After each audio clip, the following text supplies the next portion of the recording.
Good evening, everyone. Welcome to the Bahamas Historical Society. This is actually the start of our new season.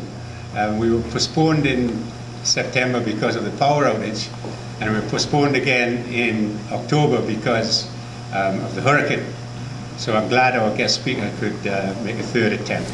What do you say, third time, catchy time.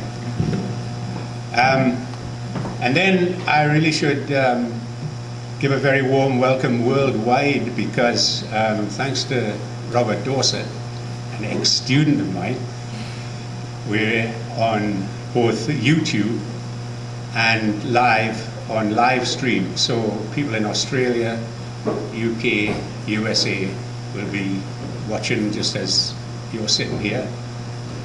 Welcome to the World Wide Web. This has been, has been and is a very busy year. We've had Shakespeare in Paradise here, and we've had COB alumni reception. And then on the 29th of November, we're going to have the book launch, The History of the Bahamas in Pictures. It's ready on sale, $20. So if you want to buy them tonight, I'll even sign one for you.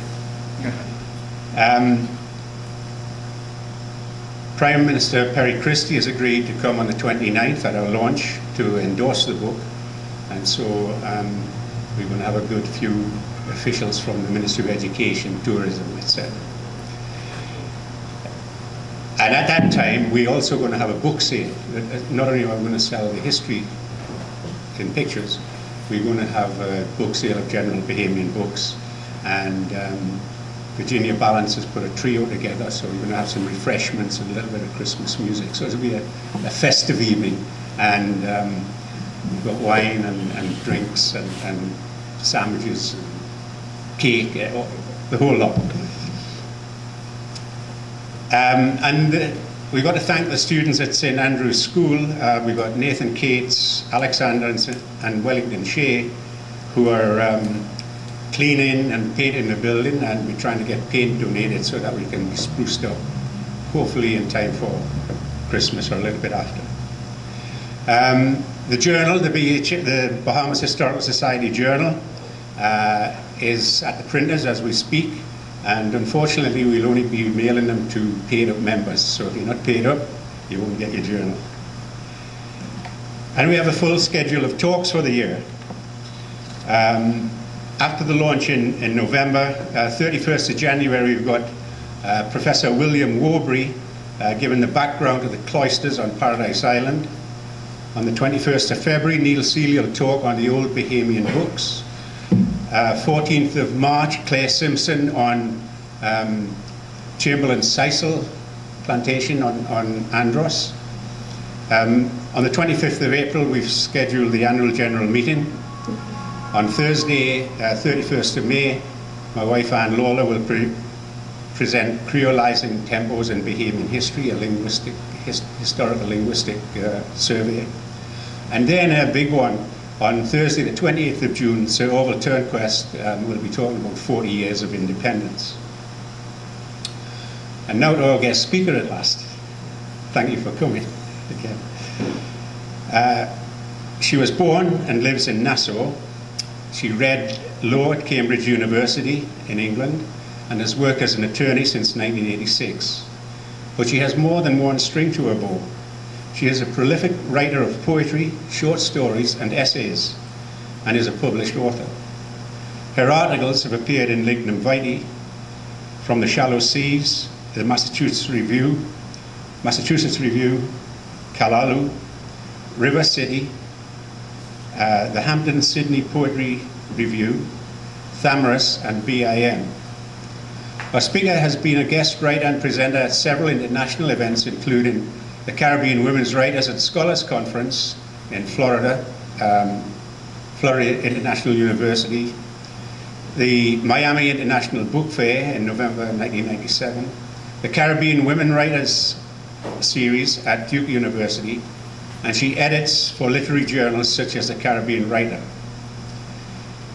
She was a guest poet and presenter at the Ivy International Poetry Festival of Grenada, and in Nicaragua to present her work in 2008. Our speaker was awarded the James Michener Fellowship by the Caribbean Writers Summer Institute in the Department of English of the University of Miami, and at the Casa de las Americas Prize for a volume of poetry called Guanahani. Her Love is My Love, which was published in a bilingual edition, Spanish and English.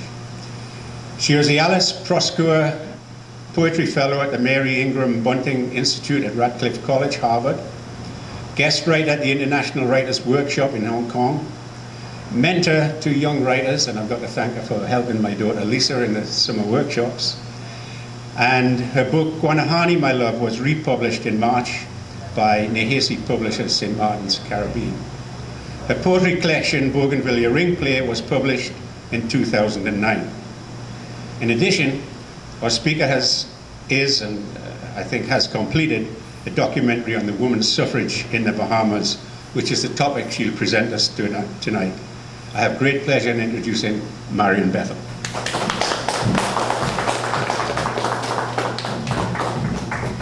All right, this is our third attempt to do this, and 3 strikes and we're in, which is good. I'd like to give you a choice. I'm kind of like a girl guide, an old brownie, I should say, probably a pixie in the old days, and I came prepared to do a formal presentation, which I can do. It will still be printed in the Historical Society Journal at some time. I also have a more informal, interactive presentation. Any preference? I can do both. I'm sorry, I can do one or the other, not both. Informal, where I show you historical documents and we interact a little bit in that way? Yes, more informal. Great. So I'm going to put this aside. Give it to Jim later. All right. So I'm Marion Bethel, and I'm working on a documentary on the women's suffrage movement. I've been working on it for the better part of 2 years, in the past 2 years in any case, but really it started in 2001 and then it was suspended, and nothing before its time. I've matured since 2001, and the documentary and the historical research really is just miles and eons ahead of what it would have been had I actually completed it in 2001. So what I have here for you is a 10-minute excerpt from a teaser, it's called, in the industry. And I've been working very closely with Maria Govan of Rain fame. Everybody's seen the movie Rain? Or some, yeah. And also Kareem Mortimer, because I'm not a technical film person, but I write. And they've been working with me to actually produce this documentary, which is ready. It's been accepted at the Bahamas International Film Festival, so it'll be shown December 7th and 8th at the Gallery Cinemas, and you can look out for it there. All right, where do I locate myself in this project, why I'm doing it? I grew up a long, long time ago, according to my daughters, in the Jurassic age, on the top of Nassau Street Hill, right on the very top of the hill, and it's the community, a community, and this can be hotly contested by people who live in Mason's Addition and the Market Street area and other areas of Nassau.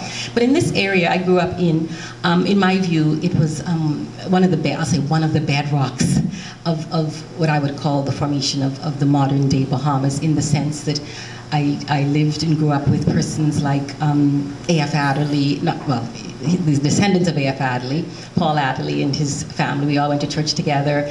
Orville Turnquest and his family lived in my community. Many of the suffragists who led the suffrage movement lived a stone's throw away from me. They were the relatives, and my relatives and friends, some of them, the friends of my mother and my grandmothers.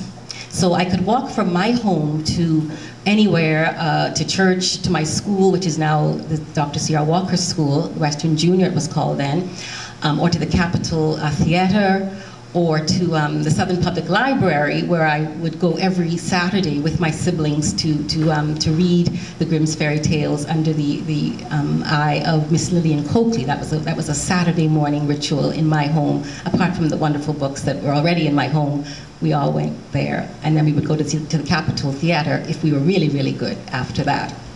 So I grew up in this community where Dr. Rogers lived there, just many, many people who really helped to shape this modern day Bahamas. And as I've said, I could walk from my home to any of the destinations that I would go to as a very, very young child. And along the way, I could go into any of the homes of these people along Meeting Street, let's say. So we would have persons like Althea Mortimer, who was the person who taught business school to young people.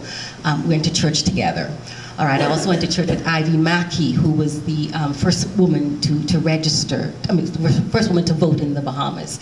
Mother Mildred Donaldson, who's one of the suffragists, T. Baswell Donaldson's mother, lived on Meeting Street. There was a lodge on Meeting Street, St. John the Baptist Church, one of the bedrocks of Black life, St. John's the Baptist and also Bethel Baptist. And several lodges were in this area, and certainly my mother, my grandmothers all belonged to these lodges, and these really helped to shape the women's suffrage movement in large part. So literally, I feel very honored to have grown up in this community, although I didn't know it then, that all these women around me, who were my mother's extended mothers and grandmothers, were suffragists.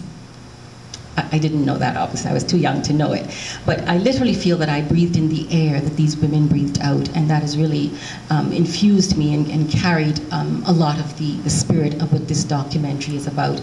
And I wanted to lift up this particular period of Bahamian history because it took place against the backdrop of the Burma Road riots of 1942, the contract of 1943 to 1963, and the labor movement, what is also called Black Tuesday, and moving on into majority rule and independence. The movement itself was an actual political movement with a cause, with documents. It had a constitution, and the women were elected over a period of time, and they changed positions in terms of president, etc. So the founder of the women's suffrage movement, Mary Ingram, lived Hospital Lane North, just around, don't throw away from where I lived, and her very good friend Mabel Walker lived down on Hospital Lane South. And as I say, in that area, any of those homes, there lived women who supported the suffrage movement. So what I want to do right now is just to show you a 10-minute excerpt from the documentary, or teaser as it's called. It's actually, the documentary is shaped up very differently from what you'll see now. And, but it's 10 minutes just to show you some of the work and the interviews that I've done. And then I'm just going to go through the highlights of the movement with some documents to show you from the archival research that I've been doing. All right, thank you.